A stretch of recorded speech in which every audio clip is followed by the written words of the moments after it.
Welcome to Left of Straight Podcast, your gateway to captivating conversations with the extraordinary LGBTQ+ individuals and our straight allies. Host Scott Fullerton delves into thought-provoking questions, guiding you through the story of our guest's journey of self-discovery. At the Left of Straight show, we celebrate diversity and explore life's pleasures through entertainment, culinary delights, travel experiences, and more. Join us for inspiring discussions with activists, artists, entrepreneurs, entertainers, and beyond. Through our community and advocacy, we hope to create equality and inclusion. Subscribe now to enjoy enlightened entertainment and downright fun conversations that unite the LGBTQ community with our straight allies. Welcome back, friends. I hope you had a very happy Pride Month. I'm on the road for the Big Gay Road Trip, and I'm excited and getting ready for live panels from Palm Springs, California.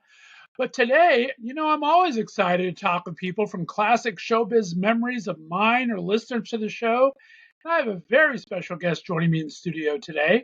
J. Anthony Franke is here. You may remember him as one of the talented and charismatic stars of the beloved teen NBC television show California Dreams that kept all our Saturday mornings going. He went on to work in the video game industry and voice acting, and has always kept within a stone's throw of the entertainment business in some way. And after a hugely popular reunion last fall, Jay and his California Dreams cast are reuniting again in LA at the Ziggy Hotel next week. I'm so excited to be invited to come see them live. And beyond his work successes, Jay is a passionate straight ally to our LGBTQ community, and his advocacy and support have made a significant impact. I'm thrilled to have him to share his journey with us, but first, take a look.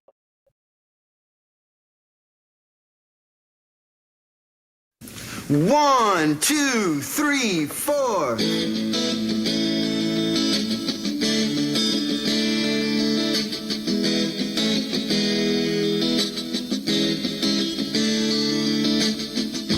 Hearts get to beat like never before. My knees get weak when you walk in the door. I keep thinking maybe this time, but I can't speak, and I don't know why. I dream about you night and day. What could make me act this way? Must be love, the way that I feel. Something inside, oh, tell me this is real. Now I know why. It's you I'm thinking of. Now I know it must be love.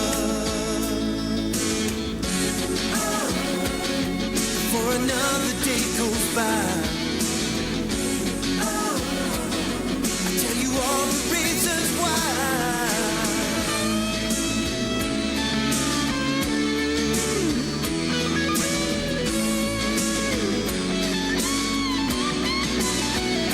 Now I know why. It's you I'm thinking of. Now I know it must be love. The way that I feel. Something inside, oh, tell me it's for real. Now I know why. It's you I'm thinking of. Now I know it must be love.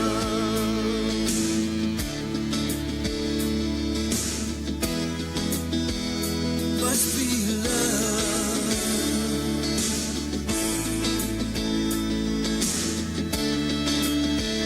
Must be love.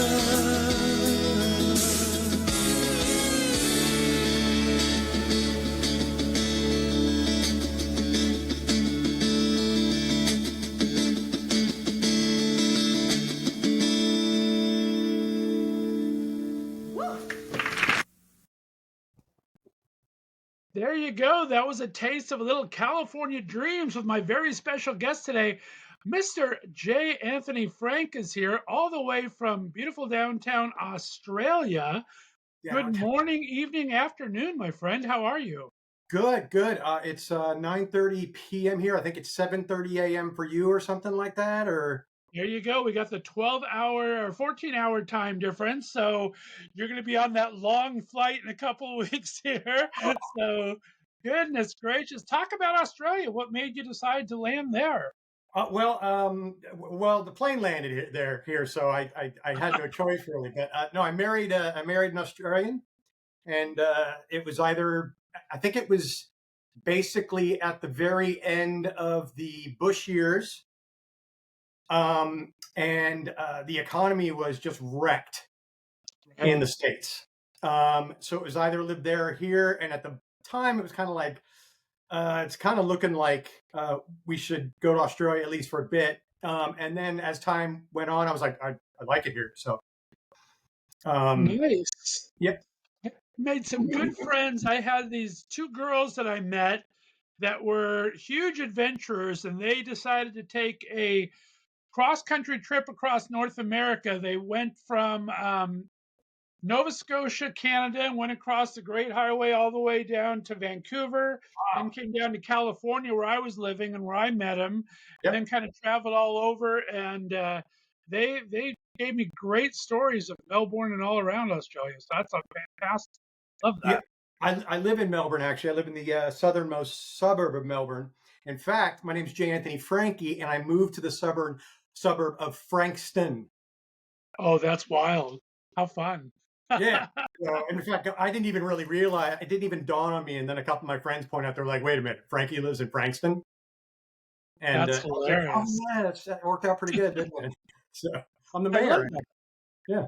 Well, let's start with a little background since it's your first time on the show. Give me a little insight into your early life. Where did you grow up?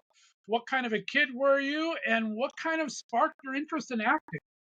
I was born in Leonardtown, Maryland in 1972. So it was quite a while ago. That would make me now 52. And we moved to Los Angeles when I was not really Los Angeles, actually. It was outside of Los Angeles, Santa Clarita, in a place called Caney Country. Right. Lived there for quite a while. Then I left home and just started trying to make it on my own. And it just kind of seemed like acting was the thing that I was good at. And I always kind of gravitated towards the arts. And I had studied dance and ballet and tap, jazz, and modern. And I had taken drama and acting classes. And it just seemed like, hey, this is kind of the thing I need to do. Nice. So I ended up doing it. That's I amazing. auditioned for quite a few years, did bit parts on different things, General Hospital, Married with Children, Bodies of Evidence, different things. I did a Fritos commercial where I played like a Fritos gangster or something. You know, it was some kind of weird. And then, sorry, I got coming down with something, but. And then, yeah, finally ended up landing the role of Jake Summers in California Dreams. And yeah, the rest is, as they say, history. So. Well, you had a good start running there. Started off with a little guest spot on Married with Children, just a little popular show. Got to make out with Christina Applegate and get thrown out of the house by Ed O'Neill. So I Yeah. love that. Talk about that for one of your first gigs. Well, you know, working with Christina Applegate, that's just, you know, I mean, that was just every guy's, you know, like, all right, sweet. And then not only that, I think I was like sitting on her lap, you know, like I was the pizza, like, or I was like, you know, she was like cradling me, feeding me the pizza, which was, you know, that was just awesome. A lot of friends were pretty jealous. And then just to watch Ed O'Neill and Katie Seagal at work was brilliant. They're just awesome. And Ed O'Neill is just a guy that, like, every line he got, he just did it in a way that was like, oh, well, you know, you wouldn't do it any other way than that, would you? You know, that's just the way it is. And then to be able to actually say, like, I got beat up by Al Bundy and thrown out of the house, it's cool. That's awesome. And it wasn't really beat up. He just ran my face into the door, which actually kind of did happen on one of the takes.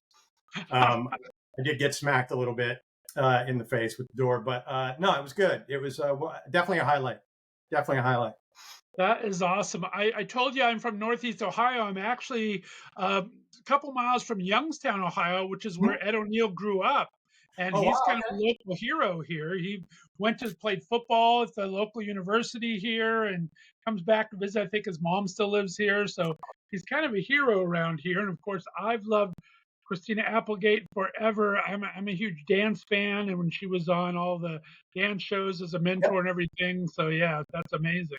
Nice. I I love have it. I have family in Ohio as well. In Lima, Delphus, Bluffton area, Oh, off on nice. the other side. So yeah. There you go. I'm one of the opposite of most actors, like you said, Maryland to California. I was born and raised in West Covina, California, and feel like I've been Oh banished to Northeast Ohio for the past 25 years here. wow, But that's great. Yeah, like West Covina to Ohio. That's nuts. Yeah, awesome. a little different, I'll tell you. I'm telling Yeah. you. Well, let's talk about it. I'm a little bit older than you, so Saturday morning shows at my time was when we first kind of had the heyday of live action. You had the Shazam Isis Hour and Sigmund and the Sea Monsters and all these great things. Right. And then all of a sudden they wanted to put a little education. They thought we were getting too much, selling too much toys, and the EIC came in. The So that's conjunction, where Saved by what's the your Bell and you function? guys came in, right?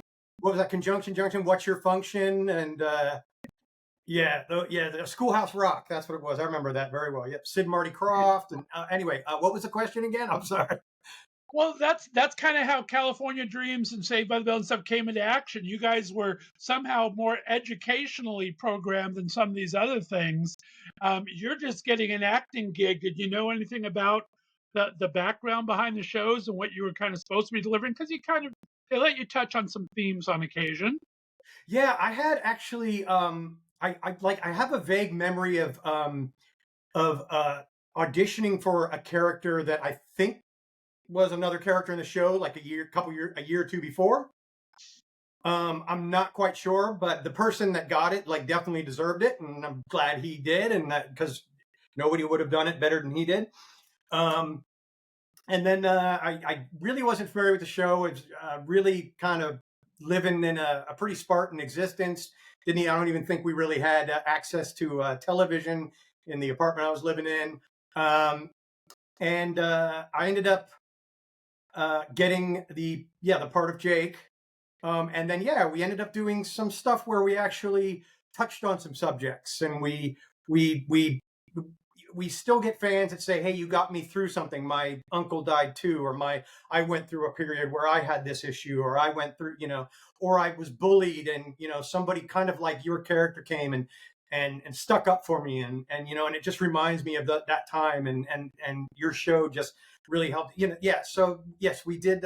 I guess we did start filling some void, because you're right. Just before us, it was just kind of this. I grew up with a lot of it.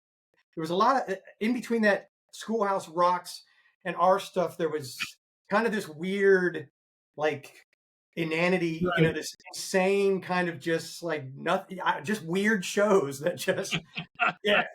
I mean, I watched them. I was a kid, but yeah. Anyway, Well, Peter Engel was the man in the day. I've got lucky to have Joan Ryan on the show. She was on Find or Good Morning Miss Bliss, which was the precursor, of right. course, to Saved by the Bell. And now we have you guys weren't a spin-off, but you guys were kind of a little loosely based and produced by Peter for Yeah, California Dreams. So it's kind of all like a family there and everything. But yeah. you came in the second season, so all of a sudden you're coming in to a semi-established show. Talk about what was that process like getting on the show, and what were you expecting going into it? I did 5 or 6. I think it was 6 interviews, which each one more exponentially terrifying than the last. And I was a seasoned pro at auditioning at that time. Like, I had been auditioning for a long time. It was no big deal, but like this was just getting closer and closer to happening, and they kept calling me back, and they kept calling me back, and I got called back again, and it was like, oh, what's going on? And then it came down to there was, I think, 3 of us sitting in a room waiting to go and do our thing in front of all the executives and the vice president and which was absolutely terrifying, because these are people that could like make or break you, and you could go in there and mess it up, and then they go to a party and say your name, and oh, I saw this kid today. It was this stuff is going through your head, like I gotta at least be okay. Like I can't, even if I don't get it, I gotta at least not suck really bad. Um, so I went in there and I think I sucked pretty bad, but at the same time, it was one of the few auditions I walked out of going, I think I got that. Like there's, as an actor back then, it was like, you knew when you didn't get it. You walked out of there going, no, I blew that completely. Or I think I did really good, but I don't think that they were into, Right. my look or whatever it was. But that was like one of the few times, and I was usually right, but one of the few times that I walked out going, nah, that's mine. But the cool thing was the three of us that were, me and the two other guys that were sitting there waiting to go in and do that, like we were actually rooting for each other. Nice. So it was like, look, man, if I don't get it, I hope you do. And we meant it. I did. I mean, I meant it, and I think they did too. They seemed pretty sincere. So like there was a lot of goodwill, like, and some good energy going in there. So I think that really helped out a lot. And then when I came out, it was kind of like, oh, I feel bad for you guys. Like, because I just felt it. Like I felt like it was right, Right. and I got a call later that day and it was. So I love that. yeah. Well, I mean, I remember, I hate to say I'm a guy of a certain age, but I used to watch the teen shows. A lot of us LGBTQ came out a little later in life and had a second childhood, right? Yep. So I Yep. was watching the show. I was a fan of the show. I remember a little bit. I went back and watched a couple things to remind me a bit. But I mean, your first thing, you're coming out there, you got a girl on each arm, you have a live studio audience going crazy. What does that do to a 22-year-old kid playing a high school psyche there? What was that like? Actually, I was 20. I was about to turn 21. I couldn't even drink. I mean, didn't mean I didn't, but I mean, I wasn't Right? legally allowed to drink at that point. Yeah, man, that was it was it was one of those moments where it was just like I have arrived, it's just like this, like, oh my god, I'm here. I'm doing this. This is happening. And I think you can actually kind of see when I'm walking out on that first scene. I think you could kind of see this little gleam in my eye where I'm just kind of like, oh yeah, this is good. This is good. I need this. This is what I've been working towards. So yeah, no, it was awesome, and it was also, it's weird because it was also a little bit humbling in a way too, because I'm like, there's this machine here, this massive machine, and I am this tiny little cog in it. Because if you're on this set and you're looking around at all the people working, it's one of the things that I never forgot was that even though, like, I was one of the main characters or whatever, like, there's no way that I could have pulled any of that off by myself. I didn't write my stuff. I didn't block all my movements. I didn't, that was our director, Patrick Maloney, and Don Barthard, or Miguel. And that was the writers and the camera people. Like this, it was humbling because it was like, okay, there's a much bigger picture here. So yeah, no, it was just an awesome experience. And then there was the paycheck, and the first paycheck was like, shit. I can imagine. And it's got to be, I mean, I don't know how much work went into it, but let's talk about it for a second. I've had the pleasure of having Jen Ushkowitz and Kevin McHale from Glee on the show a couple of times. And that's kind of the same thing where you're acting, you're singing.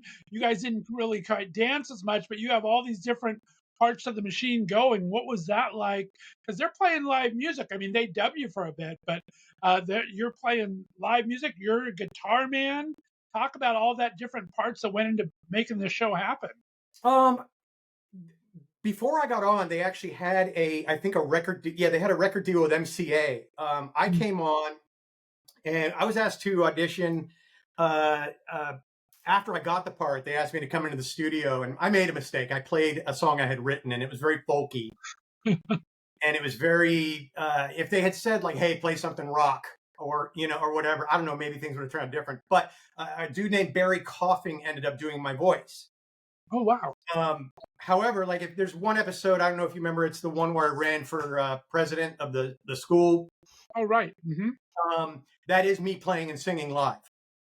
Nice. So like there's a few places where I play and sing live, and they actually acknowledge that like I was able to do some stuff. But I think they found that when I first auditioned, the song I picked that I had written really, and in retrospect, I really shouldn't have picked that. I mean, I really think about it now, and I'm like, oh, what was I? I thought I was like being cool and edgy and doing this like folky bit, and it was like, no, this really was the stupidest choice to make. So, but like Kelly, Jenny, Brentley, Will, they all went in there and were part of this. They all did. Their voices were almost, I think, always theirs on the Right. song. And I think they all, you and the Mark character, I think, what starts with an A? I forget his name already, but Aaron Jackson, yeah. Aaron, yeah. I think you two are the ones that they kind of did more than others, but you guys, like I said, each sang a couple, but everyone else was original voices the entire time, so Right, they were right. kind of And actually, Aaron's voice was done by Zachary Thorne under the Tyrell Music Group, and again, mine's Barry Cough, the very talented very talented Zachary Thorne for Aaron, the very talented Barry Coughing for me. Yeah, so I honestly, I think I got lucky. You know, they chose a guy that sounded like it could have been me. So, you know, but yeah, like if you want to hear me in doing my thing, it's the episode where I run for president in season 2. There you go. love that. I mean, the show you guys had 40 original songs, I think, over the time, so it's like we're talking lots of music involved. Something like that, yeah. Yeah, it was Wow. a lot of songs. There was, and I think we did 78 or 80 something episodes, 13 of which, or however many, were the first season that I was not in, and Right. then on and upwards. Yeah, I think it was like 76 or 78 episodes from what I looked over, but yeah, it was quite a bit.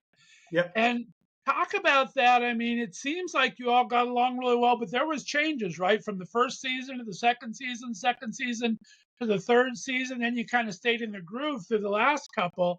Did you guys have any ideas of the changes in the creators' minds of what was going to happen and how these changes were going to go, or just roll with it? We're an actor, we're going to roll. Man, you just roll with it. You know, you're like, oh, this is happening. All right. I'm not, like I said, you're just a small cog in a big machine. So you just roll with it, and if you don't roll with it, you know, who knows what can happen to you. You know, yeah, there were some changes. Brentley left us. I kind of wish Brentley had stayed with us throughout the entire thing. Heidi left us. Kind of wish she had stayed with us throughout the entire thing. And you know, and that doesn't mean I wouldn't want the new people that had come on that came on after me to come on as well. Like, I mean, it could have been one big whole. You know, we could have been one big massive 10-piece band. You know, but yeah, no, there were changes, but yeah, it got to a point. We fell into a groove. I think it was by the end of season 3, it was just, this is okay. This is where we're at. It's what we're doing. But yeah, Jenny and Brentley were sorely missed when they left. But you know, The nature of the business, unfortunately, right? We've been through it all. and I think they had other things they wanted to do, and so. But like I said, the core was always there. I think it was done transitionally very well. I mean, you didn't really have Brent's transition was kind of like over the summer, so to speak. So that was the only one that was maybe a little off, but the rest was done so seamlessly, and it still made it look like it worked really well for the purpose of the show. So I thought it was handled very well by both the creatives and the actors. I think it was very respectful. We had some of the best writers for our type of show that ever existed. Our writers were fantastic. I love those guys, all of them, Nice. guys and gals. Yeah, they were fantastic. So talk about the live studio audiences. We don't see too many of those anymore. Was that kind of fun to do? And I mean, you guys are teen dreams here all of a sudden. What was it like? What were they lurking around the backstage there, back lot of Universal? Any kind of fun behind the scenes stories? yeah, well, first let me tell you about the audience. Well, first of all, yeah, the audience was always fun. It was always nuts because it was always our demographic. So they always got our demographic into which was young teenage girls. And they loved our show. Young teenage. Well, and we had the boys too that loved Kelly and Jenny and Diana as well. So that was always pretty nuts. We'd come out and wave hello before starting each show as Peter introduced us, and they were just going insane. There was one instance where apparently there were some girls that had made it there that could drive, and somehow followed me home. Oh my gosh. Yeah, so I left, and normally I would go out and have some drinks, or go somewhere and do something after we filmed what we filmed. And I was sitting at home, and it was just actually one of the few times I was having a quiet night, and I was just kind of sitting there, and I kept hearing this like weird noise outside my door, and I'm like, I lived in an area of like Los Feliz where there was like raccoons and skunks and stuff, so I was like, all right, whatever. And then I kept hearing it, and finally I went to my front door, and I lived in a little gated like house. It was a house, but there was a big gate, and there was security, and I opened my front door, and there's these two girls standing there, and they were like, oh, and I was like, okay, all right, this is really scary, but all right, let me get you some autographs real quick. Let me get you some. So we did. I handed them some autographs, gave them some hugs, and kind of walked them out to the gate and said, "Just wow." Yeah, there was a few things there was some craziness. I bet. Oh my gosh, that's so scary but funny at the same time. I love that. Now I laugh. At the time, I was actually really freaked out. I bet. Yeah. Because it would have been like, I mean, I was freaked out, but at the same time, relieved to open the door and see two young girls. And not Charles Berkowitz. Right, exactly. You know what I mean? Well, like you said, I mean, you had a pretty damn attractive. There wasn't a screech in the crowd there between you and Michael and Aaron and everybody. I mean, you guys were a damn good-looking group, so I understand the groupies around there and everything. I'm not speaking for myself, but yes, the rest of them were very good-looking. Yes. So. You were too, my friend. You played the tough guy. The tough guy always gets the girl, so you gotta love that. Yeah, it wasn't. And we at the reunion, the girl, they were saying, how was Jay on the set or something, and they were like, well, besides being a man whore. So, I love that. That's awesome. They're talking about my character, of course. So. Right, of course. So. Yeah, I'm sure virginal aspects all around outside the show. I was a monk. I love that. Well, talk about, I mean, you're on this hugely popular teen show for 3+ seasons. Let's talk about how that influenced the rest of your career, because you went on to some huge voice acting. You went into the game business for a while, both behind the scenes and then voiceover. I mean, that's not simple. That's a lot of dialogue in those games. Talk about what was it like kind of moving on from this kind of a team fame? How did it influence your career as you went on in life? Well, the thing was, I kind of had to, by the end of California Dreams, I had developed this attitude where I run the business on my own. I just kind of walked away. That's tough to do, man. Good for you. It was very tough, and it was a very tough decision. But I was just like, I don't have the willpower. I have the willpower to walk away, but I don't have the willpower to stay in it and not do the stuff that's making me that's hurting me. So I walked away. So then I ended up living off my savings for quite a while. Then they were substantial. And then I got a job working in a video game as a quality assurance analyst, basically. And then and that was in Los Angeles. And then I ended up getting a job in Texas at another company, working on probably one of the best games ever made called Deus Ex, where I was both the project lead, quality assurance project lead in our studio, and I ended up doing the voice for the main character, who's this iconic character for a game called Deus Ex, which is massive. And then the the next versions of it are even bigger. But the first one made the next ones even bigger. Like there's a reason the ones that came after are bigger. It's because the first one was so groundbreaking and so awesome. In fact, I think it won a BAFTA. It won a BAFTA award, which is British Film and Television. Like what the and what? It won. I remember there was one of the major public gaming publications at the time gave it Game of the Year 2 years in a row, which you can't do that. That's awesome. Yeah, it was crazy. And I still have. Oh, that reminds me, I gotta do a cameo for a Deus Ex group. Ooh, got to do that soon. Anyway, they ended up doing that, and that was nuts because that was actually I think it took us 6 months to do all of my dialogue because I had to work during the day, and then we had to do the dialogue at night in the sound studio, and I think at the time, I don't think there's ever been a game where one character had. Oh, actually, it was not just I played a bunch of characters, but I also played the main character and his brother. And I think I had something like 11,000 or 14,000 lines of dialogue. Oh my goodness! That took us like 6 months or something to do. I could be. I mean, it may have felt like 6 months. Maybe it was 2 weeks, but it felt like 6 months. Right. And then I was also a kind of a coaching. Also, we had a bunch of voice actors in different parts of. They were here. I mean, they were with us, but there were parts of the game that took place in different parts of the world. So we had voice actors who had those accents naturally, but we needed the inflections to be a certain way. So not only was I doing my voices that I was doing, the character of J.C. Denton, Paul Denton, and some others, I was also directing some of the other people who were doing these heavily accented voices, say in like Hong Kong or wherever it was, right. And just saying, hey, even though this is the natural inflection you would do, we need the inflection to be like this.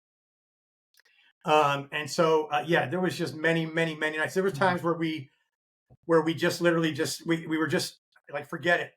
We're done for the evening, 10 o'clock, 11 o'clock at night after finishing work at like 4:35. And then we just end up at the bar until it closed. And then sometimes we'd actually just crawl back to the office and go to sleep. And yeah, it was just, and then I'd just start work, and then we do the next night we just start recording again. It was crazy. It was nuts. Wow, that is grueling. But yeah, I've heard, like I said, I'm not a huge gamer myself, but a lot of friends are, and so I have fat thumbs, so I do all the navigating. I let them shoot the guns and stuff like that. You hear all the things they do. There's a lot of dialogue in those things that need to be done. And wow, good on you. Especially now. See, back then too, when I was doing that dialogue, it was not like a thing to pay. Like I got paid, but it wasn't really a thing to pay dialogue actors for video games. It wasn't considered part of a SAG-AFTRA thing. There was no. So even though it's one of the bigger games that was ever made, like I got a flat fee at the time, and that was it. Whereas now that was like Sega and stuff. There wasn't that many of those kind of role playing and kind of those intense games back then, right? So yeah, they didn't know how. It's not like AI is now. Before you're at the beginning of the cusp, so they don't know how to pay you and compensate you fairly. It's a lot of mess. Yeah, right. And it's kind of funny because in a way it's like, okay, well, I was at so many different milestones in video gaming, and I was at so many different milestones. Blah, blah, blah, blah, blah, blah. But it didn't translate into me getting paid well. Right. But I was there. I've got I really need to. Yeah. Thank you. I think I've got like 20 hours left to do this cameo. For a Deus Ex group. That I think it's their 4th anniversary. And if you guys are watching this. If you guys are watching this, I'm going to do it. It's coming. All right. So there you go. All right. Gotta have those cameos in. Those are some fun things. I love that. Sometimes they are fun, yes. All right. Well, we're going to get into the reunion in a second, but I do want to talk about, we just got out of Pride Month here, so I want to talk about your allyship. of course, you can't throw a stick in Hollywood without running into some gay guy, but talk about your kind of introduction into the LGBTQ community and what got you to be an ally. I'm. It's just none of my business who people love or who people don't. Yeah, I was. I honestly want to credit my mother. My mother had gay friends, and they would come by, and we'd be like, "Why is so and so with, And oh well, they love each other. Like, oh okay." And to us, it was like, all right, and that was in the '70s. Right. And '70s when most people weren't thinking that way. And then later on, like I moved out of the house, and I would meet people, and they would be gay, and I just didn't care. And then I just started seeing people getting treated badly, and I started seeing what was actually happening, and I started seeing that there was not equity, and there was not equality, and there was not uh, uh, fairness, simply because of who somebody chose to love, or even, or even just sleep with. None of my fucking business. None of my fucking business. And so basically, like, yeah, if I have a chance to speak out and say, hey, let me put it this way, like on my site, I know there's a lot of places online where people don't feel safe. I know there's a lot of people who might come onto my site, and one thing they'll find is they're going to feel safe on my site, because on my Facebook or on my Instagram, because if I post something and then somebody comes on and says, well, hate the sin, love the sin, I'm like, fuck off, get the fuck out of here. You know what? We don't know. No, you can kiss my ass and you're gone, because I don't ever want somebody to come onto my site and feel like they're not welcome, they're not loved, and they're not important, and they don't matter, simply because somebody else feels like they shouldn't be doing something. Fuck off. I'm sorry. It's just, I get worked up. I get mad. I get angry. Sure. So Go ahead. It's just one of those things where it's like, why the fuck do you, I'm sorry, but why the fuck do you care? And why the fuck, how miserable is your life that you have to spend your entire life making sure other people who already have it rough, who are already doing it rough, and who are already having a hard time, or having even harder time because of your actions? How miserable and disgusting do you have to be? That's how I feel about the anti-gay movement and the evangelicals and all that crap in the States right now.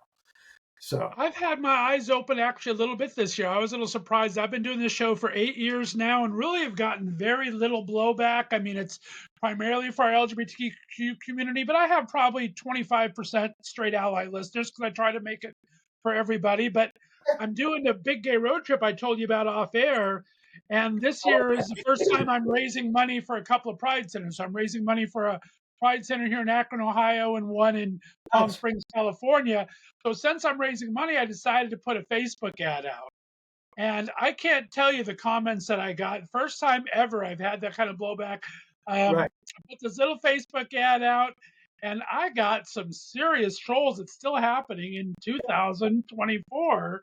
And it's just, I can't imagine a lot of what was happening back in the day when you couldn't come out of the closet and everything. So good on you for realizing allyship early on. Well, I mean, if people actually educate themselves and they look up things like Stonewall and they look up things, laws. I mean, there's still places that have laws that are like, I think in Texas, this has nothing to do with queer, gay, or anything, but I think in Texas, like, they actually regulate how many dildos you can own. What the fuck?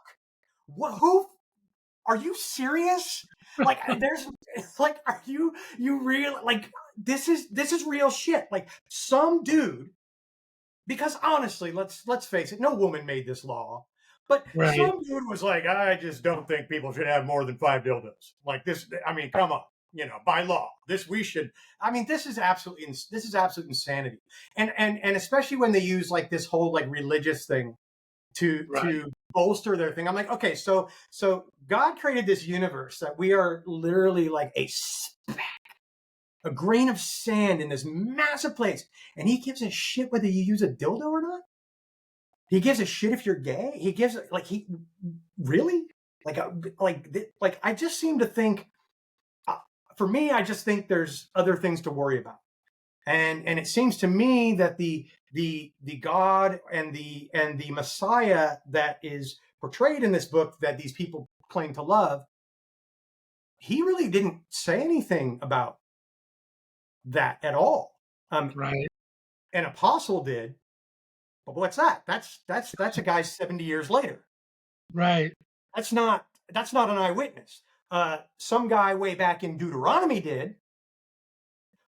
What's that? That's some guy way back in, whatever. But even then, we're also we've been translating what was it, Aramaic to Latin to Greek, or Greek to Latin to English to who knows how much has been literally lost in translation.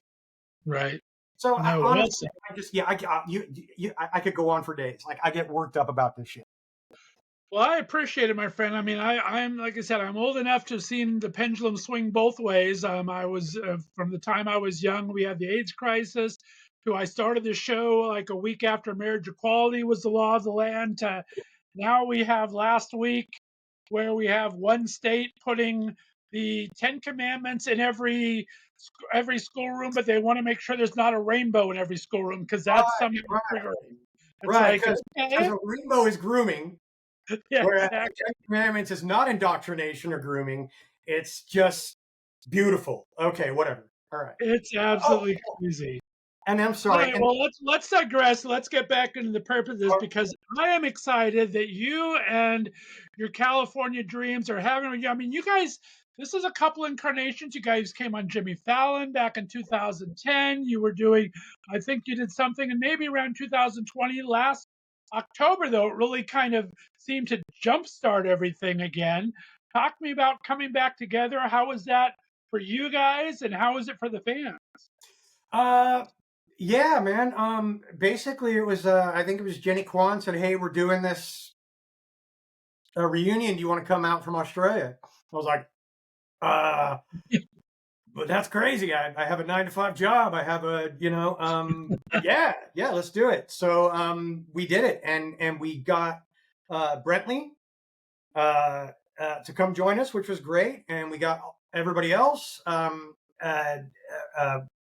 Diana, which nobody had seen in the longest time. So we had Jenny, Diana, Michael, Brentley, Aaron, Kelly, William.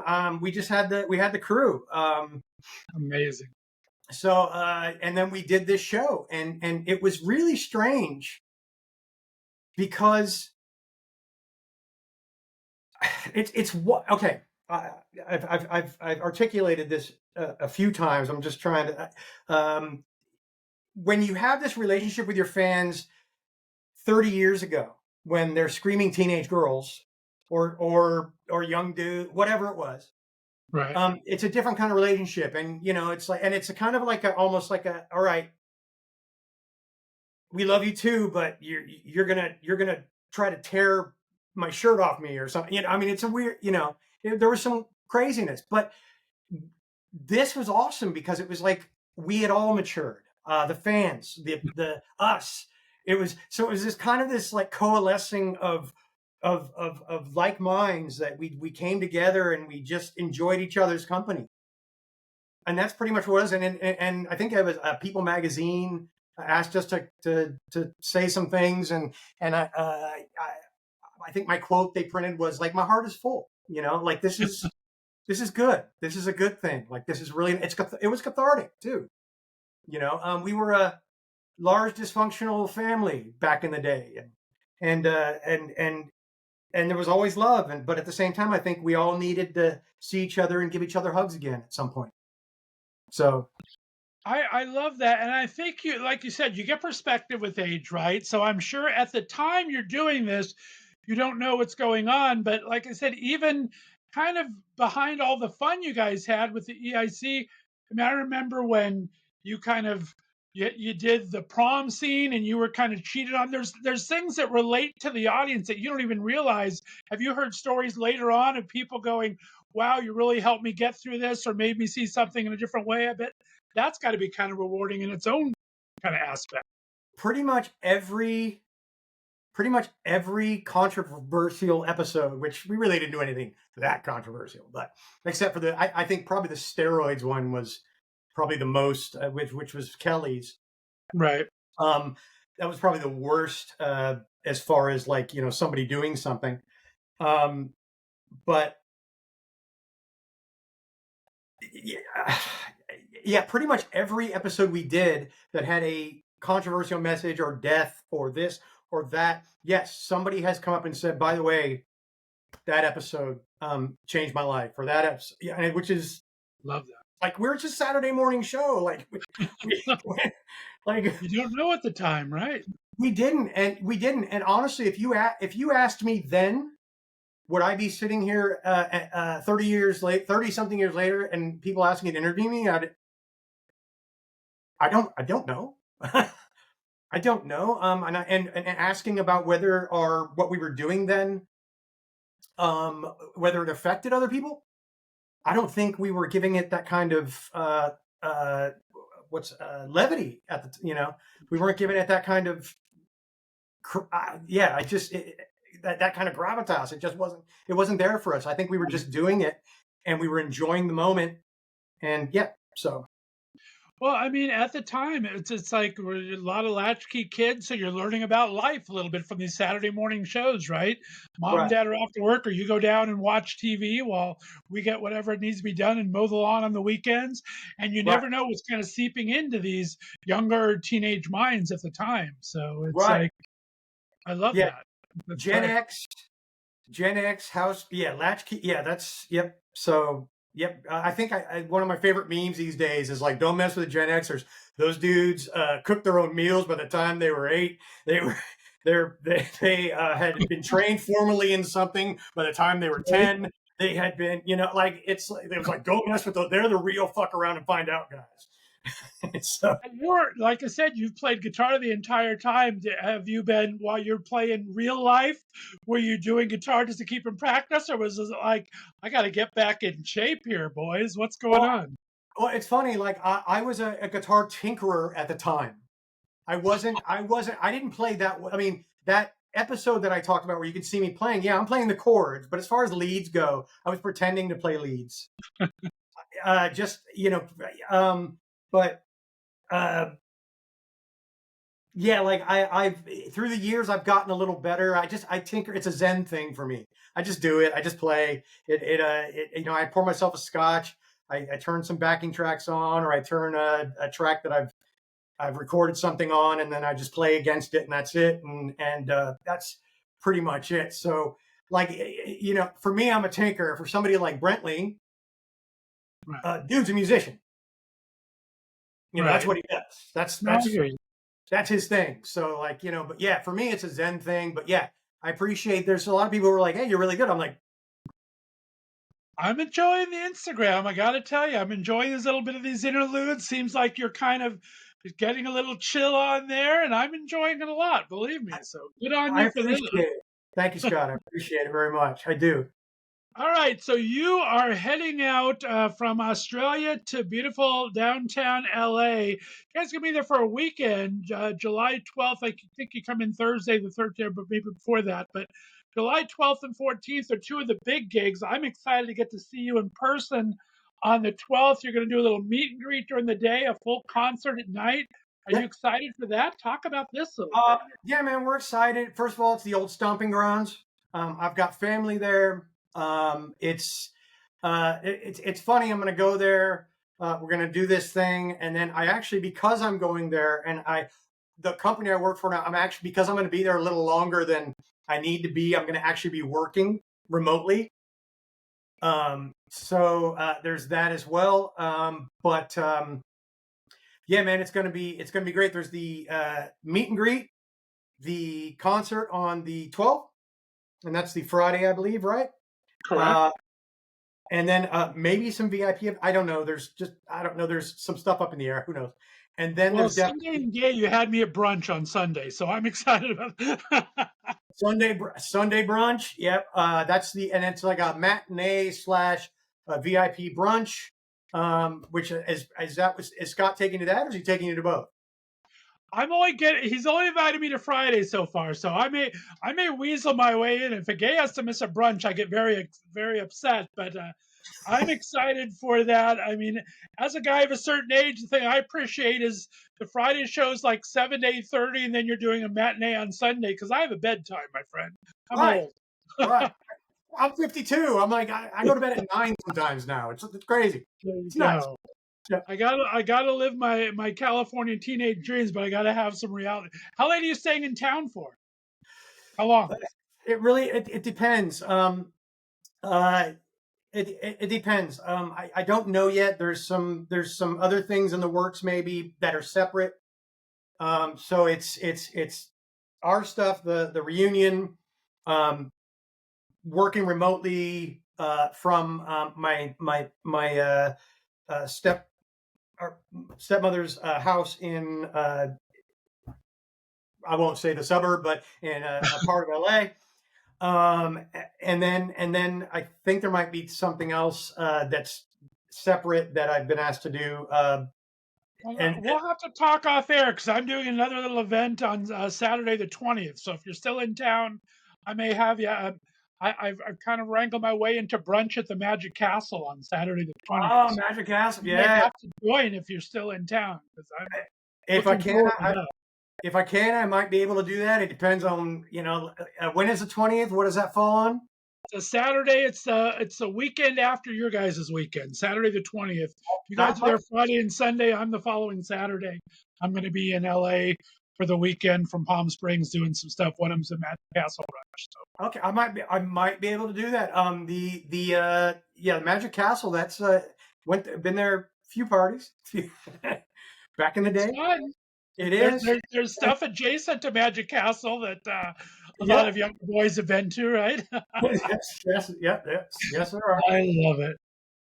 Well, Anthony Franke, it's been an absolute pleasure getting to know you. Like I said, I'm a fan from back in the day, and I appreciate your allyship, my friend. I'm so excited to see you guys back together and see you in person. Remind everyone, I told you have a great Instagram. Where can they find you on Instagram, and where can they find these tickets at? Do you know, or should I just post it up on a little lower third here? I'm gonna do my best to give you the info, and you can post it up as well if you like, if you'd be so kind. You can go to my Instagram. It's at Anthony Franke, all one word, Franke. A lot of people add an I or a Y. Yeah, don't do that. It's just Anthony Franke, Franke, Jay Anthony. Okay, and that's both for Facebook and Instagram.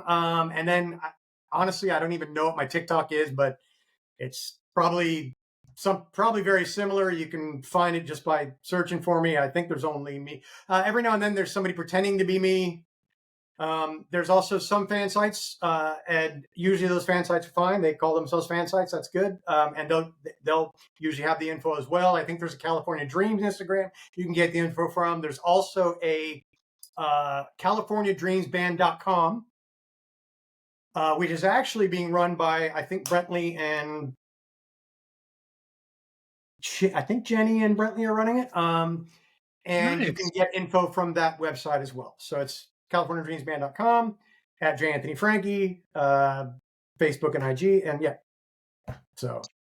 Very cool. Well, I appreciate you, my friend. Stay on the line for me. Guys, we're going to have a special 5 questions with Jay next week, so be sure to look for that right before the big concert date and brunch and everything.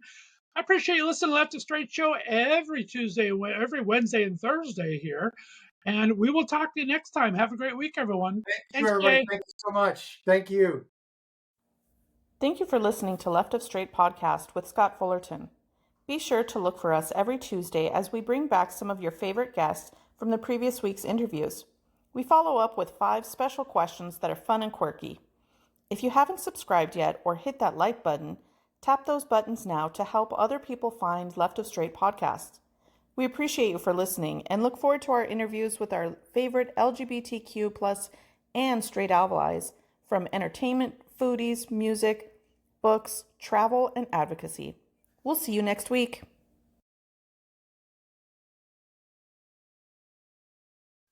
One, two, three, four.